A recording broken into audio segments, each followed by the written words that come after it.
State Champs have no doubt affirmed themselves as one of modern pop punk's premier acts. I think they will be remembered as a pillar of the 2010s defend pop punk movement that really became a thing after the genre began to lose a lot of its steam and commercial prestige relative to what it experienced in the 2000s. You know, Tom DeLonge left Blink 182 for the second time. Yellowcard entered what thankfully ended up just being a temporary breakup. And a lot of the older bands really aged out effectively. And so the whole defend pop punk movement was kind of an attempt to just focus on the music and it was a vacuum that the best bands took advantage of, such as State Champs and the other notable ones being Neck Deep, The Story So Far, and The Wonder Years. And Derek Descanio has one of the best and most versatile voices in the genre's history. And their 2013 debut, The Finer Things, was an immediate addition to the genre's all time canon with a barrage of catchy hooks and soaring melodies and crunchy guitars. It still stands today as one of my favorite albums of all time, having been released when I was a junior in high school. And then the follow up, 2015's Around the World and Back, was released just a few months after I graduated high school. And 3 albums later, here we are with their self-titled, their fifth studio album. It honestly kind of feels like they're in a bit of a time warp. It feels like State Champs are frozen in time. Now, as mentioned, Around the World and Back came out around my 6 months after I graduated high school, so I was a freshman in college. And 3 albums later, it feels like it's still an album of by and for, guys in a frat. Not that it's a bad thing.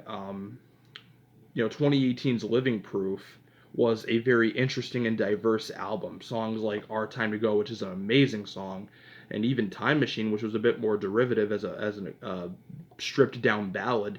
It saw the band really toy with a wide berth of ideas and concepts within pop punk, and it was no doubt their most diverse and varied album. But then 2022's Kings of the New Age kind of traded all of the cleverness of their early output for a brand of fun that, while no doubt harmless, was kind of insubstantial, kind of brainless. I even remember Derek saying in a couple of interviews that the album was kind of brainless by its very design. Now, this new album, their self-titled, released here in 2024, is definitely an attempt at being more emotionally mature.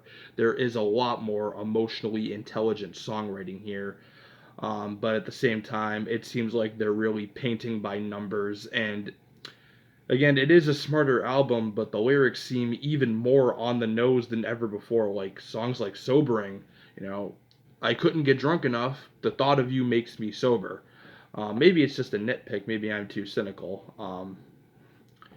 But that's kind of what we have. That being said, songs like Tight Grip, Hell of It, and Golden Years are extremely catchy, showcasing the band's signature trademark of catchy, relentless, up tempo, high octane, driving choruses with lots of rollicking energy. And Derek's voice sounds better than ever. As I said, he is one of the best vocalists in the genre's history, and that is one aspect, one asset of this group that will never change, even if they continue to provide us diminishing returns post the finer things.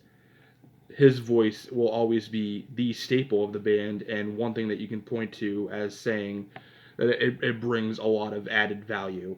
And again, the music itself is extremely well produced and performed, and charismatic and interesting enough to make the whole experience worthwhile. So it's really just a matter of do you prefer the lyrics sounding like they're in a time warp from 2015? It feels like they're the simple plan of the new age. And again, not that any of this is a bad thing, because I myself still enjoy it. It is very well performed pop punk, which I can always get down with. It's one of those things you can never stay mad at it with a voice and a persona as charming and friendly and safe as Derek's, at least the persona he provides.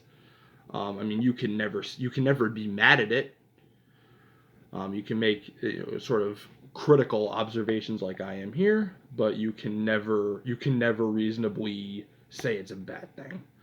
So I guess if you're going to dissect this album objectively, I guess the divide is, what do you prefer?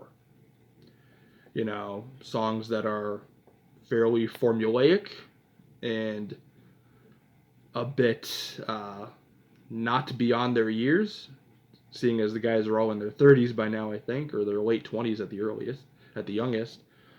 Um, but if that's not a problem, quote unquote, then you should have a killer time with this album, as was the case for all their past discography.